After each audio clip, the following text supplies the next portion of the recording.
And we got Brother Ismail right here, the mastermind behind all of this. Right there. Pay attention. It's on. Right there. It's on. Huh? It's on. Okay. So you just shoot it. So is the mic good here? Yeah, and I tested the sound. Everything is good. Okay. And we are good to go. All right. Just going to bring out my questions. Not too many questions, because we're here on your schedule, essentially. And just going to make a conversation and just see where it goes. All right. Assalamu alaikum wa Muhammad. Thank you very much for making time for us here. How's your day going so far? So far, so good. Alhamdulillah, great to hear. How's your time in Bermuda so far? You've been here a few days. How do you find it? Very interesting. Okay. Very interesting. The sites, the way that you guys have kind of like preserved the history here, you know, on such a small piece of land, and you preserved, you know, all of the history. That helps people to have identity, you know, and I see, especially with a lot of the Afro-Caribbean Bermudians, you know, they're very connected to, you know, their culture, as it should be, and that's very admirable, very admirable. Because I noticed, like, I've only been here a year, because originally I'm from Canada. Okay. And I came here for on a 2-year contract. You do have a Canadian demeanor. Thank you. Spoken like a true American. But a lot of people, when they hear I'm from Canada, they're like, oh, can you say a boot? Like, they're waiting for those key terms. And I'm like, no, I'm not that kind of Canadian. Right. Yeah, and, but yeah, when I first got here, I was like, it's like an island preserved in history. Like, it's like frozen in time in a good way, right? Yes, absolutely. Yeah, I mean, it's not as sunny as we would have liked it to be for you, but no, inshallah, we'll come back another time. Inshallah. Yeah. So you've given a series of lectures here in Bermuda. So what were these series of lectures about? And if you could just give us a brief summary. So when I first got here, I went to Berkeley High School, and I talked with the high schoolers there about self-actualization.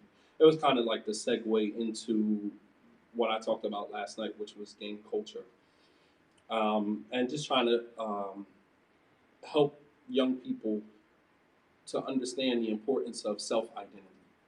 I think a lot of young people, you know, get involved in gangs for a plethora of reasons. It's not just one reason that a child gets involved with gangs or gang, you know, culture.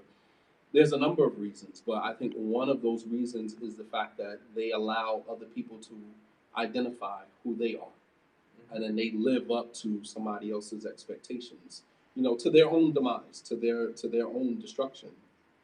So want them to understand the importance of self-actualization and self-identity, starting pretty much at the root. And then the khutbah was Friday. We touched on the story of Luqman, conversation that Allah subhanahu wa ta'ala captures for us in the Quran, the conversation between Luqman and his son, Luqman the wise, and his son. There's a whole chapter named after him. Surah number 31, Surah Luqman. And that conversation, you know, it's about maybe roughly 13 to 14 jewels of advice that his father is giving him, Luqman is giving to his son. And so I've been doing a series of khutbahs on just that conversation alone. So Friday's conversation was about God consciousness, you know, just being more aware, being aware of Allah at all times, and why that's important for a father to give that type of advice to a young man. You know, if a young man understands the importance of God consciousness at a young age, then he's aware of his interactions with the world as he moves along in his own personal journey. You know? Yeah. So I think that's important.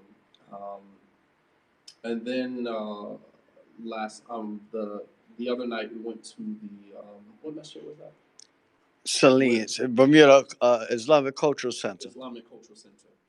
Went there, and then we talked a little bit more about the story of Luqman, and in that lecture, we kind of piggybacked off of, or I gave a little bit more before the khutbah. And then last night, we talked about gang culture and you know, getting to the root of some of the reasons why young people engage in that type of behavior. And we talked a little bit about Maslow's, you know, hierarchy of needs, and that, you know, human beings have to have certain basic needs met first Mhm. before they can aspire to higher level needs. You know, starting with, you know, the basics of food, water, Mhm. shelter. You know, if a person doesn't have a place to live, it's really hard to try to, you know, impose on him, you know, the context of civility and being civil and coexisting. You know, as I said, you know, when a person is poor, poverty, as Umar radiallahu anhu, he said, you know, لو كان الفقر رجلا لقتلته, that if poverty was a man, I would kill him. Mhm. You know, and the context for that is that poverty turns people into animals. You know, Mhm. they're living to survive. Their survival instincts kick in, so they're concentrating more on survival than they are living civilly. You know, coexisting civilly with, you know, their fellow humans. Mhm. So And just on that, it's interesting that you mentioned Abraham Maslow's hierarchy of needs, because like when I went through university and I was studying commerce, they would talk about Abraham Maslow's hierarchy of needs always from a business context and from more or less a secular context. So it's more like, how do we get people to satisfy their needs in accordance with this hierarchy to be more productive at work? absolutely, And then no one really, it's like God is lost in this conversation. They don't talk about it from an inner, it's always an outer, more tangible thing, right? They don't talk about the intangibles. How do you feel, you know, exactly what is Maslow's hierarchy of needs from a spiritual context? context. And then that's lost, and then you can't really, you can resolve all the tangible and physical items as much as you want, but if you're not resolving it internally, then you're always going to have those issues. Absolutely. And then, of course, connecting that with what we have in Islam, you know, from the science of usul al-fiqh, which we have what's called the dururiyat al-khams, you know, the 5 basic needs. Mm-hmm. So I kind of drew a parallel between Maslow's hierarchy of needs and then what we have from an Islamic, you know, perspective, which are the dururiyat al-khams, the 5 basic needs, which are, you know, the right to life, the right to religion, the right to wealth, the right Mhm. to, you know, your blood sacred, you know, and then of course lineage, and of course some scholars add in there, you know, honor, you know, prestige, you know, your ird, your honor. You know, these are things that are sacred in Islam. All that we have of Islam that is halal and haram are all designed to protect and preserve those things, because these are basic necessities for every human being. In order for them to live, you know, a full, healthy life, they have to have these things. If I'm in constant fear of losing my life, it's hard for, I'm in survival mode constantly. And in survival mode, you're not thinking about your fellow human. You're just thinking about yourself surviving. And this is what, unfortunately, what capitalism has done to the world. Everybody is worrying about getting their own personal needs met. And if I have to step on you to do it, if I have to step over you to do it, then I'll do that. And Yes, this is where we are. And unfortunately, it's happening even within, you know, the larger Islamic community, you know, where we just constantly focus on my needs. And if I have to step on you to get my needs met, you know, and whether that need is prestige, honor, you know, and if I have to dishonor you to get honor and prestige, then I'll do it. Yeah. So then you have all of these great backbiting campaigns and slanders and disrespect, you know, public disrespect. This is not things that go on between Muslims on a personal thing. These are things that are spread in the public sphere, in the public eye. Yeah. And it's all for, you know, my own personal. It's like, you know, don't listen to him. He's not talking about Islam correctly. Listen to me.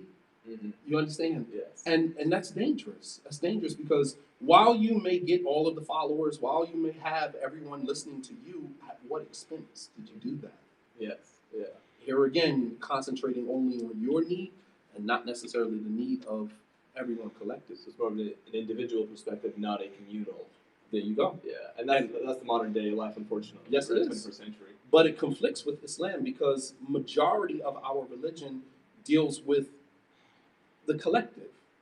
You know, the as the scholars they have a saying that, you know, the benefit that is, there's a hadith. The hadith is da'if, it's a weak narration.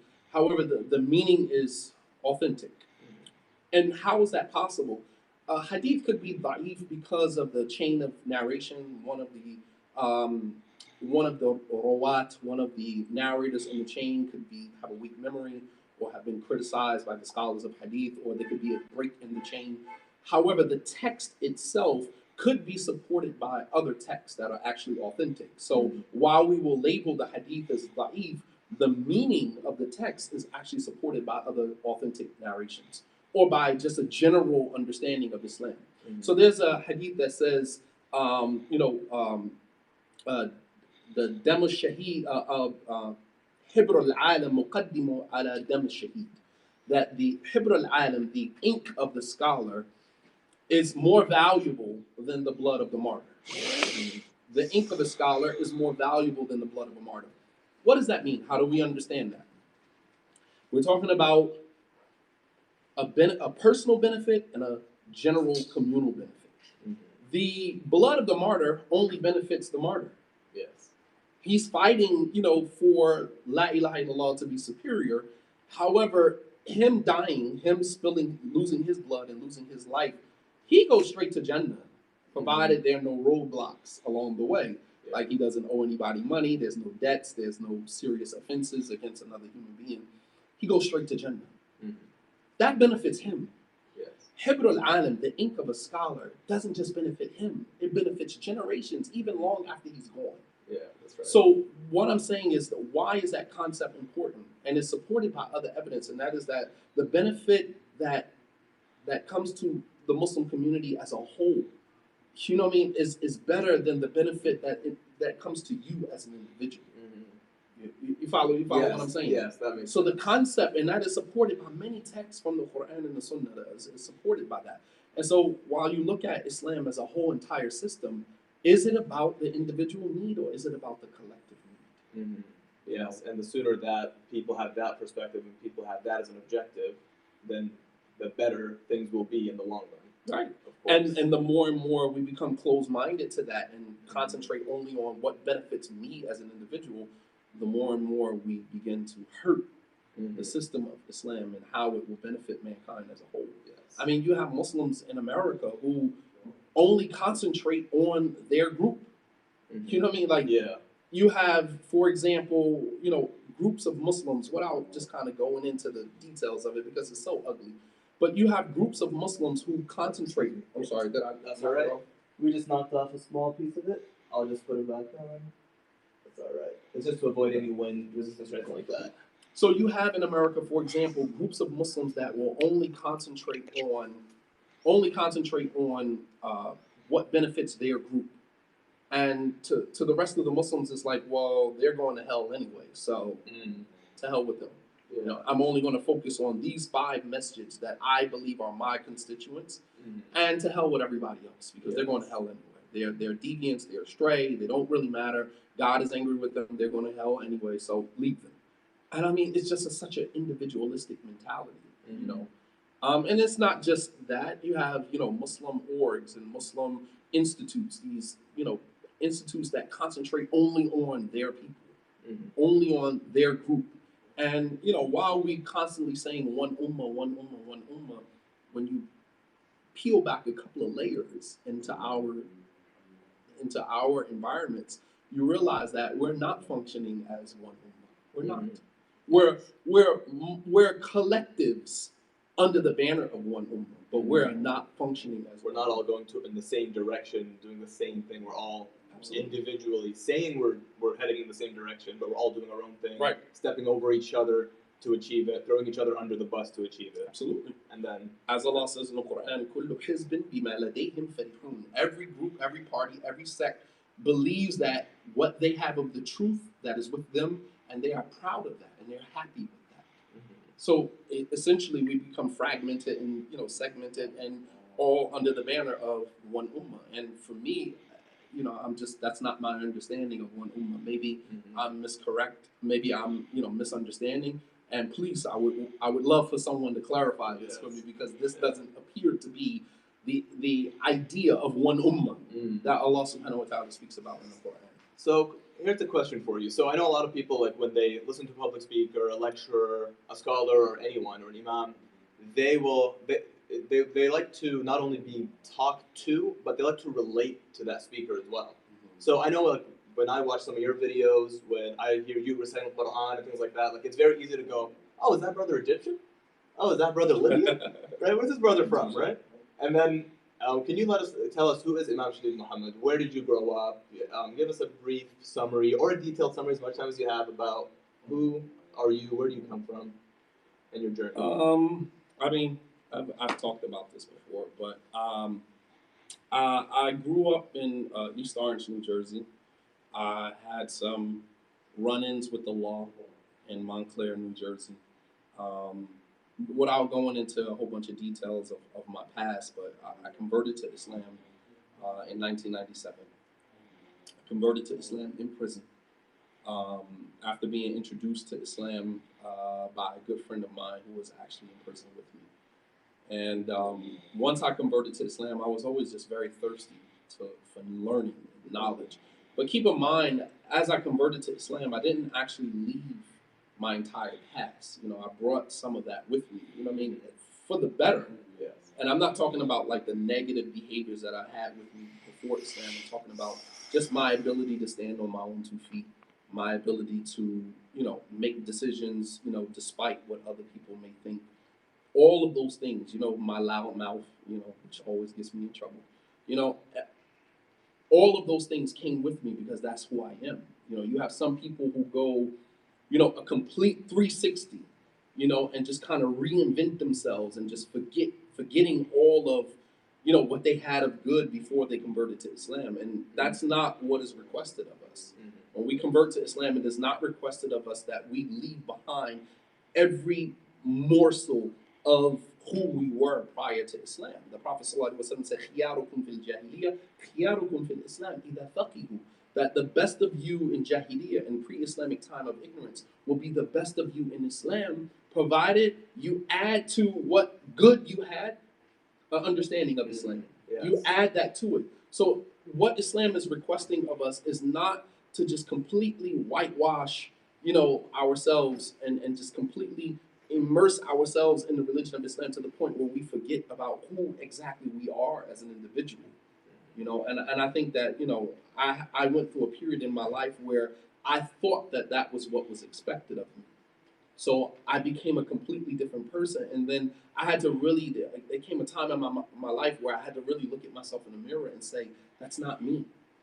You know, like I was a student in Islamic University, and I remember vividly the moment that I started to actually have this conversation with myself. One day, and you know, all of the students of knowledge in the university used to wear what's called the gutra, right? They wear the white shimag over their heads like the Saudis, or they wear the red and white. Mm-hmm. The preference for students of knowledge, especially from the West, was usually the white one. Mm-hmm. Yes. Because the red and white one was more like a Saudi traditional cultural attire. Mm-hmm. I used to wear it, you know, religiously. Like there was a time when I would not go out of the house if I did not have a shimag on my head. Oh wow. Absolutely. Okay. Absolutely. Because in that environment, it was kind of seen as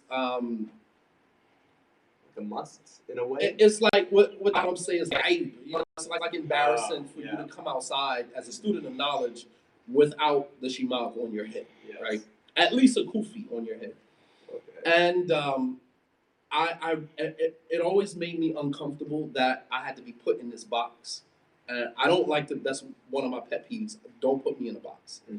I will disappoint you every single time. Yeah. Don't put me in a box. I don't belong in the box that you put me in. And so one day, I was fixing my shimag in the mirror, and I looked at myself, and I'm saying to myself, what are you doing?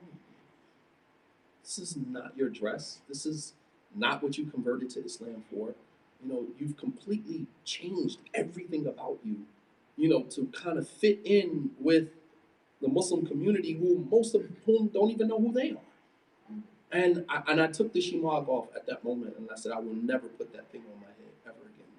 Okay. And it was at that moment that I started to really question myself. Mm-hmm. And how far am I going to try to reinvent myself? Have I gone too far? Have I not gone far enough? And I really started to take a deeper look at myself. You know, constantly moving further and further away from my roots, meaning as an African American convert to Islam, you know, we kind of like are caught in the middle because we don't really have an identity. So we convert to Islam, and then, you know, you wear like the Pakistani pants at the beginning because you walk to the masjid with your jeans on and your Timberland boots on, and the Muslims kind of look at you kind of weird. Like, this guy's, he's not a real Muslim, And I would later on come to find out that no matter how much I change my dress, some people are still going to look at you as you're not a real Muslim. And I think that is like a very deep underlying issue within the Muslim community, and that is the racism that people don't like to talk about. The moment someone brings it up and says, there is, not in Islam, but in the Muslim community, there is racism. And what's the first thing a Muslim will tell you? Oh, no, there's no racism in Islam, brother. And how do they justify that? Well, Bilal, the Habashi brother, was black. And you're like, all right, hold up. But since then, what have you done? Right. Thank you for that. Absolutely. And so, as an African American, you kind of feel like, all right, well, I don't want to walk to the masjid and have anybody look at me. I'm already struggling with my identity. Keep that in mind. I'm a convert to Islam. I got to deal with the pressure from my family, from, my peers, people that I grew up with who are, constantly challenging you. Like my grandmother said to me the first time I went to her door and I had on a thobe, and my grandmother says to me, I wonder how long this is going to last. Because they don't take you serious, and so you're dealing with the pressure of that, and then you're dealing with the pressure of coming to the masjid and having people look at you like you're not Muslim enough. So you're caught between these two pressures, and in the middle of all of that, you're constantly changing and moderating yourself and modifying yourself, and just to make everybody happy. And then you eventually come to a point where you realize that I'm not here to make you happy. What was I thinking? We're making Allah happy. Right. Yes. I am not here to make you happy. And in doing that, now you got to kind of unlearn a lot of the things that you were subliminally taught. And in that process, going back, you kind of are now dealing with people who are unaccepting of you kind of just standing in your truth. Because people like to put you in a box because that makes them feel comfortable. And it's like, I'm sorry, I'm sorry. So if I jump out there and I address racism in the Muslim community, you're going to have Muslims that get angry and upset. Oh, he's separating the Ummah. Well, hello, we're already separated. Hello, where have you been for the past 30 years? You understand? We're already separated. How can you have an Islamic conference by one of the largest Islamic organizations in America, and within the 3-day conference, you have 25 scholars on a list and only one African American who's the fundraiser? You understand? Yeah. I have a problem with that. Yeah, for sure. I have a problem with that. Can't be an afterthought. Right. Yeah. If you don't see anything wrong with it, that's on you. But don't condemn me for pointing out the obvious. There is something wrong with that. You have a roster of 25 scholars over a 3-day weekend, and only one of them is African American, and the African American is not necessarily there to speak. He's there to raise funds for your organization. And I don't have to spell it out for you. Anybody who's familiar with what I'm talking about, you know exactly what I'm talking about. And I just call out the obvious. I state the obvious. And, unfortunately, you have some, even from the African American Muslim community, who will find fault with you. And because they've become so content with the way things are. And, people hate when, you open the door and say, you got to step out of this comfort zone. And they don't like that. And, Prophet Muhammad sallallahu alaihi wasallam, his entire life, from the moment he received revelation to the moment that he died, was spent pushing the Arabs out of their comfort zone. Yes. When Bilal, let me tell you something so profound, when he finally conquered Mecca, all right, he goes through this whole period, put a bounty on his head. He tells the Muslims, some of them go to Ethiopia, Abyssinia, some of them flee, go to Medina. He leaves with Abu Bakr finally as the last to go to Medina, gets to Medina, establishes the Islamic empire, rules, regulations, infrastructure, everything. And then comes back years later to conquer Mecca. Conquers Mecca without a sword. You understand? Yeah. Because truth goes through 3 phases. Truth goes through 3 phases. The first phase is that you're going to be ridiculed. That's number 1. Anybody who has ever come up with an idea, you're always going to have someone who's going to disbelieve in your idea. Always going to have someone that say you're crazy. Because that is the most dismissive thing that you can say to someone. You're crazy. Yes. All right, and they did that to Prophet Muhammad sallallahu alaihi wasallam. Majnun, sahibun majnun. They said he's a sahir or kadab. He's a magician. He's a liar. He's a soothsayer. They called him all of these different names. But that supposedly discredits you. It discredits you, right? It discredits you. Then the second phase, because if I can't shut you up, I'm going to shut you down. Mm-hmm. So the second phase is to be violently opposed. So they put a bounty on his head. You won't shut up, we'll shut you up. Mm-hmm. Put a bounty on his head. The next man that brings Muhammad to us dead alive, 100 camels for him. The battle of Badr, the battle of Uhud, the battle of Khandaq, the battle of Muta, the battle of, you name it, Tabuk, you name it, to the end of it. Battle after battle after battle in an attempt to shut him up. As Allah says in the Quran, يُرِيدُونَ أَن يُطْفِئُوا نُورَ اللَّهِ بِأَفْوَاهِهِمْ وَاللَّهُ مُتِمُّ نُورِهِ وَلَوْ كَرِهَ الْكَافِرُونَ. That they wish to put out the light of Allah with their tongues. That is the ridicule. But then that leads over into, physical violence. And they tried it. And the Prophet ﷺ stood his ground. And then the third stage that truth goes through is evident truth that people just accepted. Like, here it is. Yeah. Malcolm X went through the same thing. He was ridiculed, the Nation of Islam. They ridiculed him. They tried to shut him up. They bombed his house. And eventually they killed him, but his truth still lives. You can't stop truth. Allah subhanahu wa ta'ala is Al-Haq. That's one of his names. Yeah. That means that anywhere that truth comes from, Allah is in support of it. Mm-hmm. If it's truth, then it's from the truth that comes from Allah subhanahu wa ta'ala. And it doesn't matter who utters it. Sometimes a non-Muslim may utter truth. Speak truth to falsehood and speak truth to power, and Allah subhanahu wa ta'ala will aid that. Mm-hmm. Because it's truth. We can't think that as Muslims we're the only ones with truth. So going back to my point is that, you're going to be, opposed, violently opposed. You're going to be ridiculed. And these are the three stages. What was my point? So at the end of the day, you are here to please Allah and improve yourself, not to fit in with the Muslim community Right. that are all scattered in Right. different directions. So then that starts me off on my own personal journey. So is it, once you've gone through all of that in life, and not trying to make you feel old or anything, you honestly look 25 to 30, mashallah, I have an old soul. You're probably working out and eating good food, that's for sure. But you converted in Islam in 1997. I think I was born in 1994. So, just put that in perspective. I was born when The Lion King came out. Oh my God. All right, go on. I think I was 17 in 94. But mashallah, you still have the soul of a 20-year-old, and that's great. The energy and enthusiasm, that's all that matters. And so you've been through a lot in life, is what I'm trying to say, without trying to insult your age or anything. But is that where you decided, that pushed you towards public speaking and da'wah and educating people, in, whether it's at mosques or in events, etc.? Where did that start?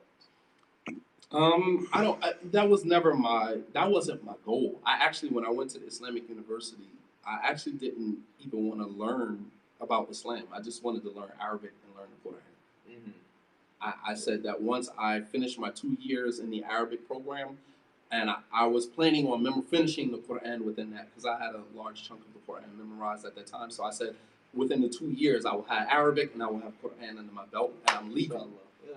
And as the scholars say, طلب العلم سهولة الدخول صعوبة الخروج, that seeking knowledge is easy to get into, hard to get out of. Meaning once you get a taste of it, it's hard to shake it. It's hard to let it go because it's so sweet. Mm-hmm. The more and more you learn about Islam, it's like you're drawn to it. You want to spend your entire life doing nothing but having your face buried in a bunch of books, learning more and more and more about Islam. So I just was thirsty, and the thirst I haven't been able to shake up until this very moment. Okay. The TV could be on, my kids could be playing, whatever, and I will zone out right there in that space, in a book or in a thought or in my phone, and a lot of the stuff that I post online, a lot of times I'm literally in the most awkward places posting stuff. And so while it may look like it's prolific to the person that's reading it, you would be amazed at where I wrote that. Really? In the middle of my kids jumping on my back and, this one yelling and screaming, and I'm sitting here texting, return, post it, and, alhamdulillah, people, because, I've trained myself to just kind of zone out. Mm-hmm. I'm an introvert, so it's very easy for me to do that anyway. I could be having a full-out conversation with you, and while I'm like, yeah, interesting. I'm mentally I'm somewhere totally. You're writing a different. script in your mind. Right, I'm somewhere totally different. You learn how to master. I'm seeing it. I'm seeing it in this car. Yeah. In this car, look. You're asking what he wants for breakfast. What Yeah, he it's in his car. It's in his car. Yeah. So the whole public speaking thing, it wasn't something that I wanted to do. I didn't even know I could do. You know what I mean? Like it wasn't something that I prepared for. As they say that some people, are born into greatness, and some people just have greatness thrusted into their laps, just put into their laps. And this just kind of all fell in my lap, and then, I'm one of those people that I don't back down from a challenge. You know what I mean? Like I'm very resilient. Okay. And I use that as a challenge for myself. So once I got put into that situation, the first time was a very popular African American imam. He's deceased now. May Allah have mercy upon him and make his grave spacious. I mean, Abu Uwais. This was about 2002. I had just finished the Arabic language program and I was home for the summer. And he was giving a lecture in Maryland. And he was like the imam of our community, Masjid Rahma, which is in North New Jersey. And so we followed him to this masjid in Maryland. And he gave a lecture. And I was sitting in the crowd, just there for support. And it came to the question and answer session. And he was like, I'm going to bring in 2 students of knowledge to help me answer some of the questions. And he called my name out. And I was just like shocked. And he was like, yeah, Shadiq, you're going to come and help me answer some of these questions. You're a student of knowledge now, blah, blah, blah. And it was from that point, my journey, to public speaking began. I began getting phone calls, hey, could you come here and speak at this community, speak at that community? And, as the time go on, you just kind of get better at it. You perfect your craft. That's right. If that's what you're into, then you should perfect it to the best of your ability. And so that is what I've been doing, all the way up until this time right now, So it wasn't something that I actually planned for. It was a plan that Allah had, and it just so happened that, my path just kind of merged with the path of Allah subhanahu wa ta'ala. And so, other than all the work that you do, when you're during your downtime, what do you do in your free time? Do you play sports? Do you go to the gym, martial arts, etc.? What do you do to let loose? I know that has a different meaning in Bermuda. For downtime, I usually I'm an active father, so I have a lot of children, and I try to meet my children where they are, whether it's taking my daughter to ballet practice or taking my son to football practice. You know what I mean? I'm always involved with my children. I don't usually share my personal life on social media because that's my personal life. It's not for the masses. But that's pretty much my downtime. Just kind of, I'll go to the park and I'll just sit there and just watch my kids play, and enjoy them enjoying their lives. So that's pretty much my downtime. Okay. So yeah, I get a lot of that. More now than before. Before I thought I had to save the world. Mm-hmm. You're on and off planes. You're running here and there because you believe as a young student of knowledge that your sole job in life is to save the world. Yeah. Right. And then as you get older, you start to realize that, no, let me revisit that. My purpose is to raise my children. Saving the world is something that somebody else can do. That's not my job.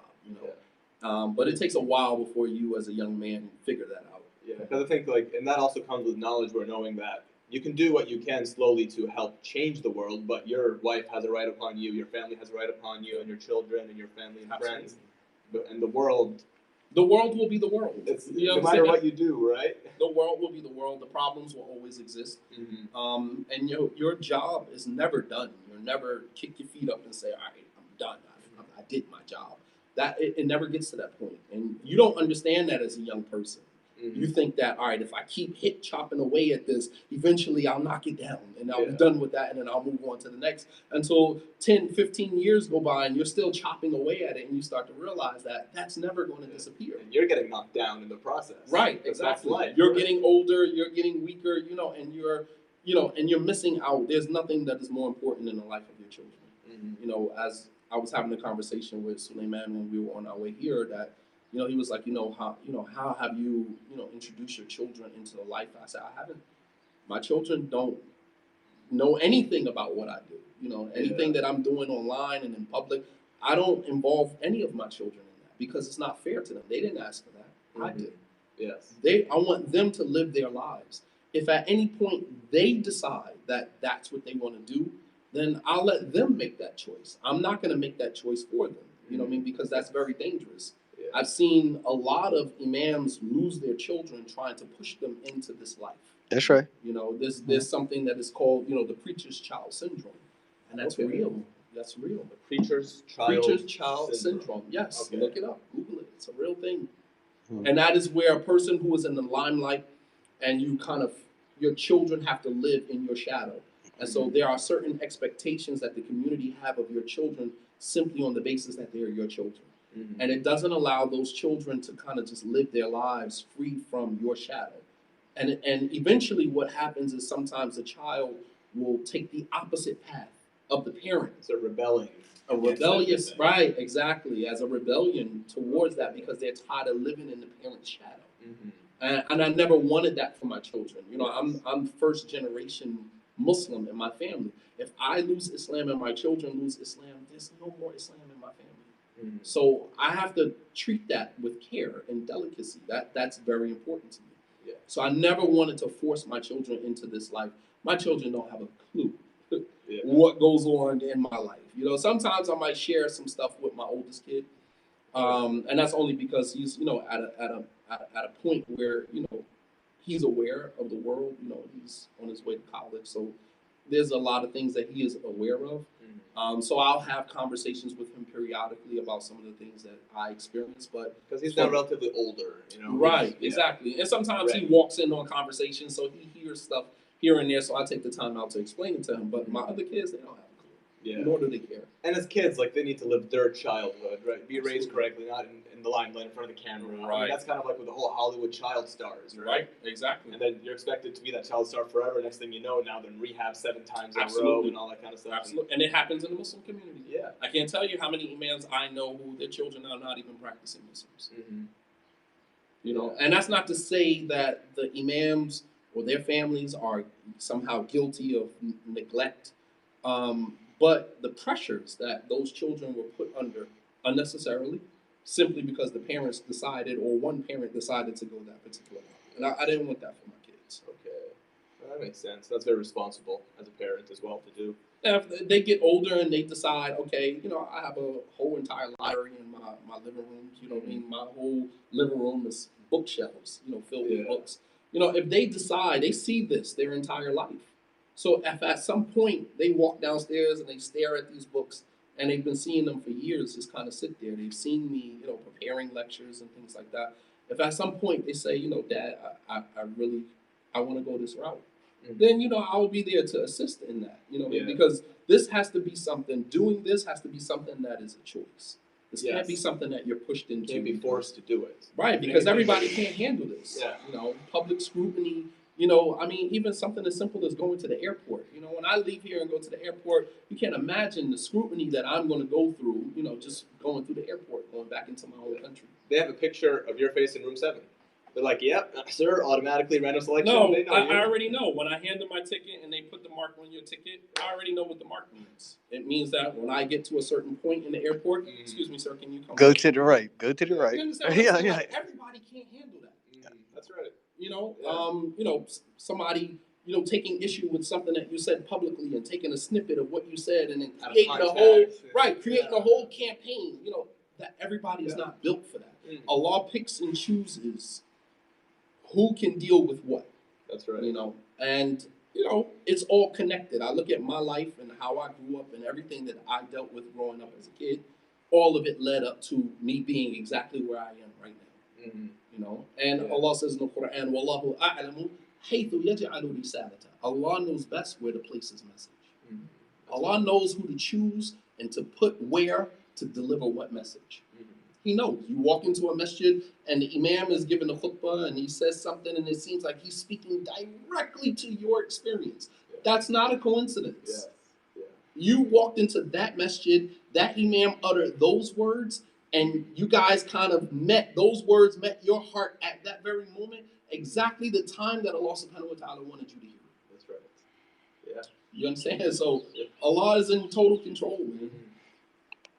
All right, so I know we have to wrap this up. You have a very busy schedule today. So, in terms of what you've done in Bermuda, so I know the One Bermuda Ummah, they helped coordinate this and plan and organize these events. What do you feel should be done, especially like there's like 500 to 600 Muslims, I believe, on the island. It's relatively a small community. What do you believe should be done in form of da'wah to educate people about Islam and have a more presence in such a position if you've been to similar places and similar positions? It was said that Elijah Muhammad said to Malcolm X, he said, leave the elders and go after the youth, and the elders will follow out of shame. Mm. Oh, So interesting. when you think about that, if you want to spread Islam right now in this day and time, the best way to do that is to go after the youth. And that's what we The did. middle school, high school, go after the youth. Because they are the ones who have access to other youth. They have access to social media. They have access to the world that elders don't even have a clue. You know what I mean? And then what is an elderly person going to do anyway? I mean, here again, we're talking about the benefit of the individual and the benefit versus the benefit of the collective body. The youth are going to go because they're invigorated, because they're naturally zealous, especially when they find something new, just like I was. I was 20 years old when I converted to Islam. Yes. I was zealous. Like, we used to literally drive around East Orange, Newark, and jump out 4 or 5 deep with white thobes on and, jump out on the corner. I used to hustle with this guy and giving him dawah. You know what I mean? Yeah. Like, I remember times me jumping out and dudes seeing me coming that way with my thobe on. Like, oh my God. Oh boy. And some of them same guys are Muslim right now. At that moment, it was like, man, but I remember clearly one guy. I mean, he's serving life in prison right now. But at the time, I remember they were a group of them in the park shooting dice, drinking, and I walk up with my white thobe. And he called me by my street name, and I'm like, I don't go by that name anymore. He's like, all right, Muslim. All right, just kind of, making a joke out of it. And, and we kind of had some words, and I was just like, you're being real disrespectful, man. You know what I mean? And I didn't see him for maybe a year or two. And then one day I'm coming out of the masjid for Salatul Fajr. And he was in the halfway house, so they were in a van riding by. And he sticks his head out of the window as I'm walking out the masjid. And it's like, Assalamu alaikum. And I'm looking, it's the same guy. He's Muslim now. Wow. You understand? Wow. Yeah. So the point that I'm making is that young people, they don't mind dealing with, they can handle the scrutiny, they can handle the mockery, they can handle all of that. Older people might take that as an offense, as a disrespect, and they can't really deal with that. Younger people, when you're in it, you don't really see it like that. Mm-hmm. And so they have the tolerance, they have the zeal, they have the energy. And I think that we are losing out when we do not invest giving dawah to the young people. And as a member of the youth, or I guess, typically, when I started making YouTube videos, for example, and the comments that I get, most of them, other than the hate comments, because that's automatic, right? Most of them are from young people who they actually just don't know much about Islam. They're like, oh, I've never heard about this topic in this way. And they actually want to know because they're also feeling like they're being bombarded at work and at school because you're seeing ISIS does something, this happens in this country. You're suddenly the spokesperson for all Muslims. Absolutely. Why don't you drink? Why don't you smoke? Why don't you have a girlfriend? Why don't you do this? Why don't you do that? And if you don't know how to answer these questions, you're on the defensive. Absolutely. It's very nerve-wracking for some people.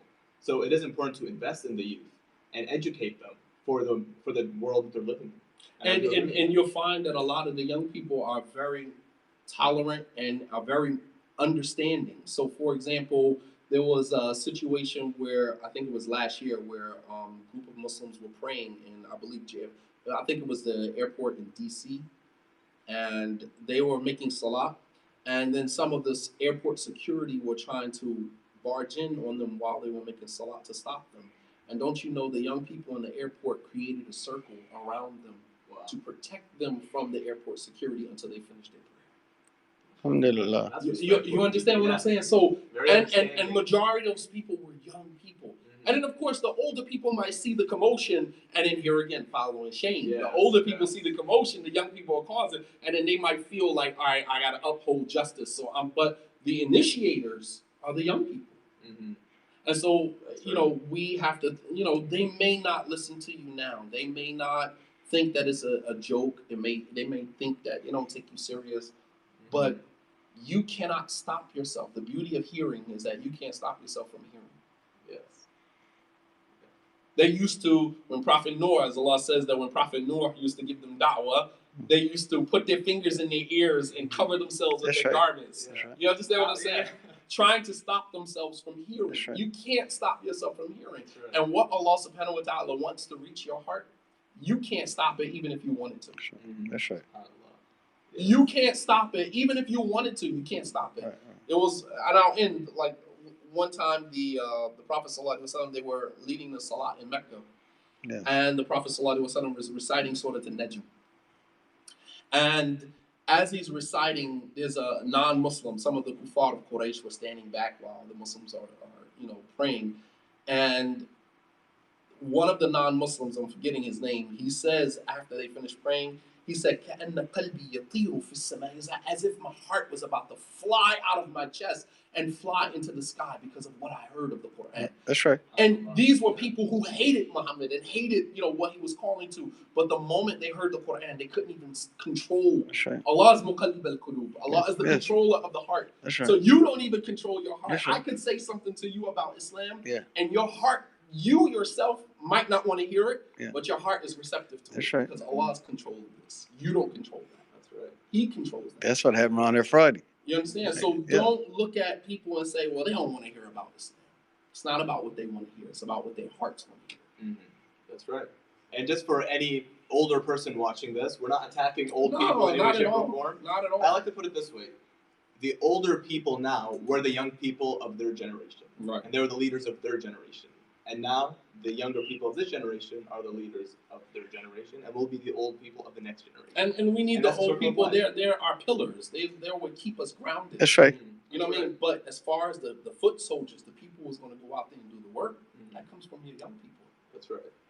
And hopefully that message does. The Prophet relate didn't to send the everyone. elders to go give da'wah. He sent Mu'adh bin Jabal. He sent, Abdullah bin Mas'ud. He sent Ali bin Abi Talib. These were the youth of the Sahaba Right. to go give da'wah. Okay. That's right. You understand? He didn't send the elders. Yeah. That's right. Couldn't So, say. alhamdulillah, thank you. Yeah, for Jazakallah khair for taking time out of your schedule. No, my pleasure. And I hope you enjoy the rest of your time in Bermuda. Thank you. Inshallah. Jazakallah khair. Thank you for one Bermuda and Bermuda. Yes, and thanks again for One Bermuda Ummah, as well for helping bring Imam Shadid Muhammad and many other Imams as well in the Yes. past and in the future. And inshallah, many more events to come. Assalamu alaikum. MashaAllah. Peace be with Alhamdulillah. you. There should be a stop button. Yes.